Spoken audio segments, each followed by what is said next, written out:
We thought we had a good week's preparation following the French game, and we started the game well. First 20 minutes was where we needed to be, but we struggled with Ireland's intensity. They just were able to keep pressure on us and break us, and we fought back well at the end of the game, but a disappointing performance by us. That's not good enough for us, and we accept that. And we've got to do better.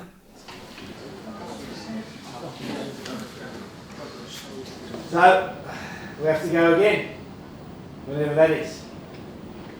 So, let's lick our wounds. They were a better team, they deserve the win. Let's lick our wounds, accept that they were better, and work out how we can improve. That's the only way forward. We started on the back of 2 trophies and went in looking with great optimism. We wanted to expand our game slightly from what we played in the autumn, looking at a more attacking game that'll move us towards the World Cup in 2023. We got off the wrong foot against Scotland and never really recovered. Are we running? Scotland, we were just very poor. Collectively as a whole, from 1 to 23, we were poor. We were not where we expect ourselves to be in a physical and mindset point of view, and we got caught napping that day. Not taking away anything from Scotland, obviously they had a good performance that day, but it didn't feel like it was us out there. It didn't feel as energetic as we normally are, it didn't feel as decisive. Since then, I think we've been able to look at ourselves a bit more in a bit more depth, be a bit more honest with each other, which is always massively helpful. When you have a bad result at the start of a tournament like the Six Nations, it immediately puts you behind the pack, and we're always chasing, and that external pressure puts a little bit more on the team, and you've got to be good enough to handle that. And we were in 2020, but we weren't good enough this year to handle it. To make the big man more aggressive, to put Wallander onto the back foot, and he starts well. Good right hand that one. So that's how we want to be. We want to be on the front foot. You take each game as it comes in the Six Nations, and our second game was Italy, and we played some good rugby in that game. You know, Italy's always a young side developing, so that doesn't come into our equation, and we played some good rugby to win that game.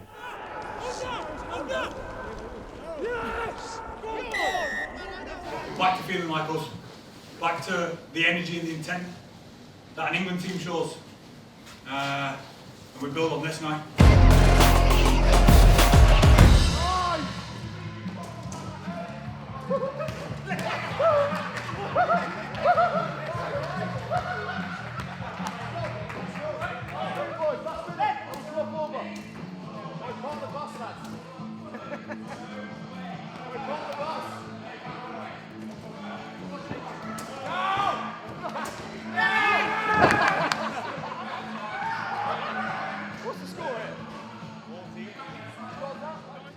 I wasn't expecting everyone to be so welcoming and be so nice, and since I've been here I feel like I've learnt a lot, which is really good. With Jack Willis going out so suddenly, I knew how close the lads were to him, so I had a good chat with Owen on, I think it was the 3rd day I was here before the Wales game, which really made me feel at ease. Everyone sort of wants the best for you as well. Everyone was picking me up on little bits after training, helping me out, so I can't thank the boys enough. Heads down. Okay, we'll just fix it. That's all right. Take your time. What are you doing there? What are you doing there? I'm gonna pick him up, mate. Pick him up. Do it then. One more tip. This time, when you drive Gens, I want you to try to pick up his leg. So pick up, drive him through. Pick him up and drive him through. So you can pick him up and drive him through. If you put him on his ass, he might whack you. Don't forget to do the other stuff. Yeah, pop The hard bits first.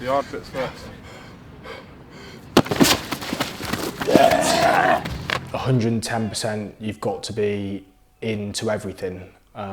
So whether that's a walkthrough or a line-out meeting, you've got to be so switched on all the time.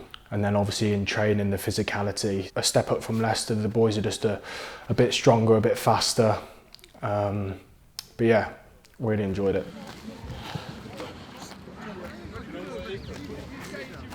So you're carrying as if you're carrying for the sake of the pad, if you know what I mean? So like, if I'm up, you're up. But if I'm pushing you down, you're always stumbling, as opposed to just carrying the way you want to carry. Do you know what I mean or not? Yeah. Like, you need to attack it. At the moment I'm attacking you and you're stopping me. Yeah. You need to attack the pad. Because when you carry, you want to beat the defender. You don't want to wait to see what the defender's doing. Do you know what I mean? Yeah!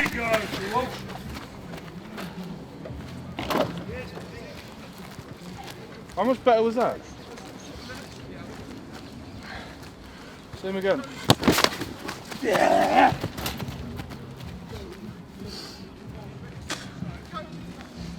Alright, box clever now. Box clever now. Box clever, think. Yes! Nice boy. Okay, you've got to defend the line here. Defend the line, yeah. Don't let him go, don't let him score. Live? Yeah, live. Put your mouth guard in. Go back and lead it. You've got to score between me and the post. Drive through. I want you to go forward, stay up on him, stay there. So as soon as he picks up, you go forward. Much better, mate. Much better. Much better. See initial contact? Yeah. Really good.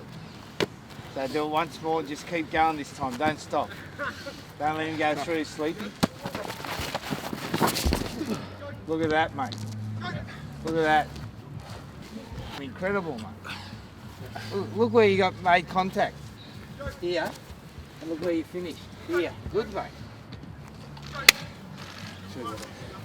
All good? A lot of the time, the younger players that come in and are fresh and add an intensity to the group, add an excitement into the group is always helpful to everyone. I think what we've got here now and where we've come as a team, I think everybody is genuinely welcoming, and I think everybody genuinely wants the best for each other, of which is massively helpful, because that's going to get the best out of the team, and that's going to make the best competition in our camp, and that's going to make us push along quicker, I think.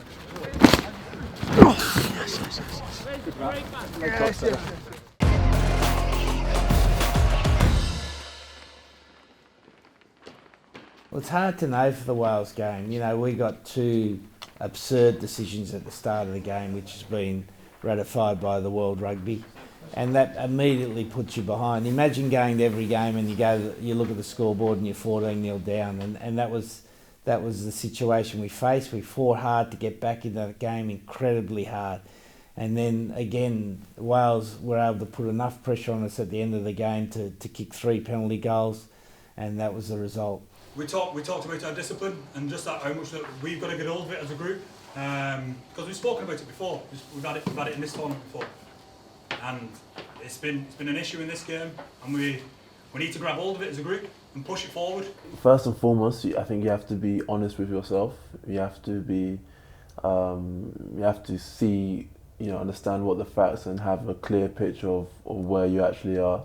I think only when you're honest with yourself, you can, start building on a solution. And in that situation, what I tried to do was be as honest and sit in the uncomfortable truth of it as much as I could, and just face up to the facts and start looking at ways in which you can rectify it. The thing about sport, like when you're playing well, when you're winning trophies, etc., you're never really as good as you think you are. And when you're going through some tough periods as well, you're never really as low or as bad as you think you are. You're always somewhere in that middle, and I think that perspective is very important, because if you're riding the highs and lows, then your emotional state is riding those waves, then it's going to be a very tumultuous time for you. So I think for me, it's just about being honest, reflecting on what I did wrong, what I did well, and coming back with solutions. Well, we felt maybe we've had a few bad habits that we needed to fix up, you know, offside penalties, rolling away in the tackle. And rather than the coaches assessing it all the time, we were better off getting an independent referee to come in. And Matt Carley came in and did a great job. Wayne Barnes gave a very enthralling lecture on how referees prepare for the game. And I think post their intervention, the team's got a great understanding of how to handle the referees. I knew that Eddie was going to talk about discipline in one of your focuses for the week. What I thought might be interesting, you might not, but I thought it might be, would be for you to know a little bit about how I prepare a game. So how I prepare an international match. And it's all in here really. It's my little black book, and what I thought I'd share some of what's in it with you. Now this is an international one, so it doesn't have any of your names in it, but trust me Charlie, in the Premiership book it's got lots of your names in. Might get you. Obviously there's periods of a game where, you know, either your team loses momentum or it feels as if you've got the wrong side of the referee on a consecutive basis for whatever reason. So from a referee's point of view, when those situations do occur, what do you think the team that's on the receiving end can do to kind of flip the curve?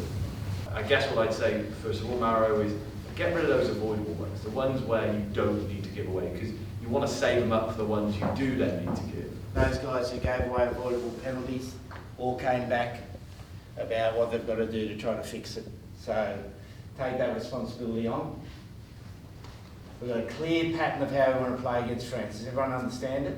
Now you guys are going to make it happen.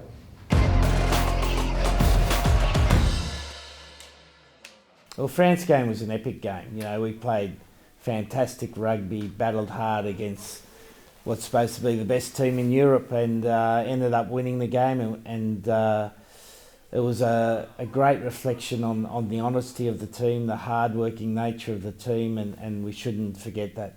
Like, we were always like one pass away, one ruck away where we got jackled. No matter what, they got out before we got ourselves straight back into the next thing. We kept going at them, we never stopped going at them, and then it's great to be a part of, because it always felt like the dam was going to burst at some point. That's what it felt like there, because we were so on to the next thing. Huge credit, boys.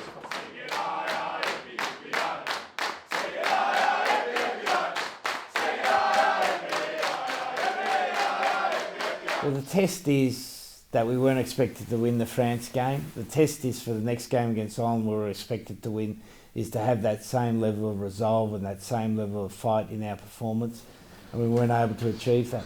Whenever you have a tough tournament like this, you've got to understand there are opportunities to improve.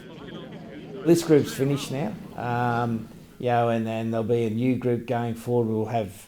We don't know how many players going on the Lions tour, and there'll be new players come through. So the next group's got a fantastic opportunity to learn from this Six Nations and create a much stronger team. All the fans of Next Level, thank you for your support. I apologise for our performances in the Six Nations. They weren't up to the Next Level standard, you know, but I can assure you we'll learn from this campaign and be much better at our next outing.